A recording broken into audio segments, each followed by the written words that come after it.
अब कुश्ती के मैट पर नहीं दिखेगा सुशील पहलवान। जेल की सलाखों में उसका बरसों बरसों बीतेगा।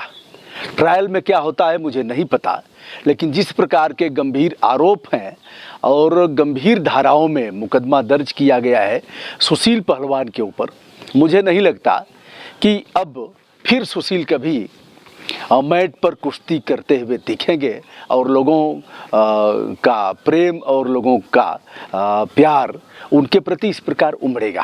गंभीर आरोप हैं और इस आरोप से आप परिचित हैं। सुशील पर जो गैर इरादतन हत्या का आरोप है और अपहरण के आरोप सहित अन्य धाराओं में सुशील पर मुकदमा दर्ज किया गया है। दोस्तों, आपको बताते चलें, विश्व चैंपियनशिप में सुशील को 2 बार ओलंपिक में अपना लोहा मनवाने का अवसर प्राप्त हुआ और मास्टर ब्लास्टर सचिन तेंदुलकर ने जिसे राष्ट्रीय हीरो कहा था। जब तिरंगा लेकर के सुशील ने भारत का तिरंगा फहराया था तो पूरे देश के लोगों ने उसका वेलकम किया था और लोगों ने कहा था कि हमारा हीरो कैसा हो, सुशील कुमार जैसा हो। 2008 में बीजिंग और 2012 में लंदन ओलंपिक में कब्जा किया था सुशील ने और सुशील को जो शोहरत मिली, बहुत कम लोग ऐसे हैं जिन्हें यह प्राप्त होता है। सुशील फरार थे। 4 मई को सुशील व उसके साथियों पर सागर, सोनू व अमित, यह पहलवान है, इनको बुरी तरह से पीटने, अपहरण करने का आरोप लगा, मारने पीटने का। और इसी दौरान इलाज चल रहा था, सागर धनखड़ की मौत हो गई। सागर कभी सुशील के रूम में ही रहते थे और बताते हैं कि सागर का चयन कराने में सुशील की महती भूमिका थी। सुशील को राजीव गांधी खेल पुरस्कार से लेकर के पद्मश्री पुरस्कार, अर्जुन पुरस्कार, ऐसे 4-5 महत्वपूर्ण पुरस्कार मिले हैं और करोड़ों रुपए की धनराशि सुशील को प्राप्त हुई। 74 किलोग्राम वर्ग भार के पहलवान सुशील को अरेस्ट किया गया। दिल्ली में ही अरेस्ट हुए। 1 लाख रुपए का इनाम भी रखा गया। ऐसा पहलवान जिसको पूरा देश हाथों हाथ लिया था, उस पहलवान पर इनाम रखा जाता है 1 लाख रुपए। और अंततः उनकी गिरफ्तारी होती है मुंडका, दिल्ली के मुंडका में गिरफ्तारी होती है और सुशील के ऊपर संदेह जताया जा रहा था कि यह विदेश भाग सकता है। अब सुशील इस समय पुलिस के रिमांड पर हैं। न्यायाधीश ने, संबंधित न्यायाधीश ने उन्हें रिमांड पर दिया है। पुलिस 5 दिन तक उनसे पूछताछ करेगी और आरोप पत्र दाखिल करेगी। क्योंकि पुलिस ने अपराध दर्ज किया है, अपराध दर्ज कराया गया है, इसमें मुझे नहीं लगता कि कहीं उनके ऊपर आरोप मुक्त करेगी पुलिस। आरोप पत्र दाखिल करेगी और सुशील चले जाएंगे तिहाड़ जेल, जिस जेल में भी ले जाया जाए, लेकिन तिहाड़ जेल में जहां बड़े बड़े अपराधी, ऐसे माफिया और आसाराम बापू सहित तमाम लोग जेल में बंद हैं, उस जेल में स्थान होगा सुशील पहलवान का।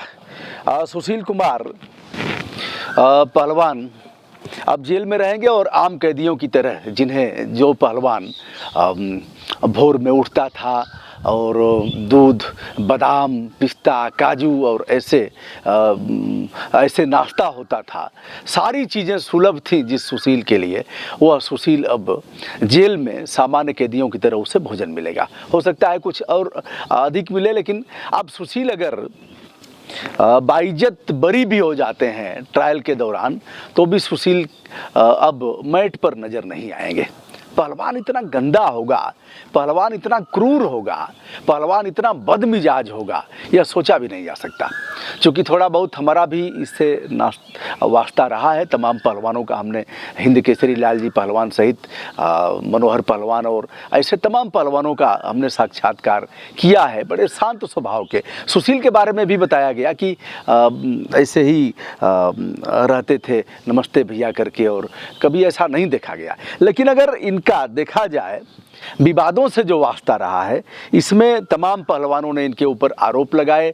कोच इनके वजह से छोड़ करके चले गए। कोच के साथ भी विवाद रहा। कई कोच ऐसे इनके बारे में बताते हैं कि इस बदमिजाज पहलवान की वजह से हमें स्टेडियम छोड़ना पड़ा। पहलवान जितेंद्र की अगर बात माने, जो थाने में भी केस गया था, अपराध दर्ज हुआ था, तो जितेंद्र पहलवान की उंगली तोड़ दिया था सुशील ने, और आंख पर ऐसा घुसा मारा था कि आंख भी उनकी डैमेज हो गई थी। अगर पहलवान नरसिंह यादव की बात किया जाए तो डोपिंग में फंसाने के लिए सुशील का नाम आता है। नरसिंह के खाने में कुछ ऐसा दे दिया गया था जिसकी जांच वाच की गई, और प्रवीण राणा के साथ भी मारपीट की गई। योगेश्वर पहलवान जो एक बड़ा नाम है, योगेश्वर के साथ भी मारपीट की गई। पहलवान छत्रसाल के साथ भी। पता नहीं सुशील के अंदर इतना सब शोहरत पाने और इस तरह का अस्तर होने के बाद सुशील इतना क्रूर कैसे हो गया, यह समझ से परे है। एक राष्ट्रीय प्रतिभा जो जिसे लोगों ने हाथों हाथ लिया था, उसे जेल जाते हुए और उसे उसकी पहलवानी का नाश करते हुए देखा जा रहा है। वैसे अकेला मामला नहीं है, तमाम पहलवान, तमाम खिलाड़ी इस प्रकार के विवादों में रहे हैं, विवादों से उनका गहरा नाता रहा है और वह जेल की सलाखों में गए हैं, सज़ा भी हुई है। वैश्विक स्तर पर अगर देखा जाए तो सुशील अगर मुक्त भी हो गए तो सुशील की वह जवानी, वह ताकत, वह मर्दानगी, वह जाबाज जिस तरह से उनका था, वह चीज़ें नहीं लौटेंगी। सुशील ने अगर गंदा कृत्य किया है, इस तरह से मार करके सागर की हत्या किया है, अब पहलवान इतनी मार मारेगा कि जान चली जाए, यह दुर्भाग्यपूर्ण पक्ष है। कुछ कह नहीं पा रहा हूँ, बहुत भारी मन से यह वीडियो कर रहा हूँ। दोस्तों, विनम्रता के साथ हमारा सादर नमस्कार। चाहूँगा कि आपका स्नेह और स्रोत हमारे लिए सूखेगा नहीं। धन्यवाद।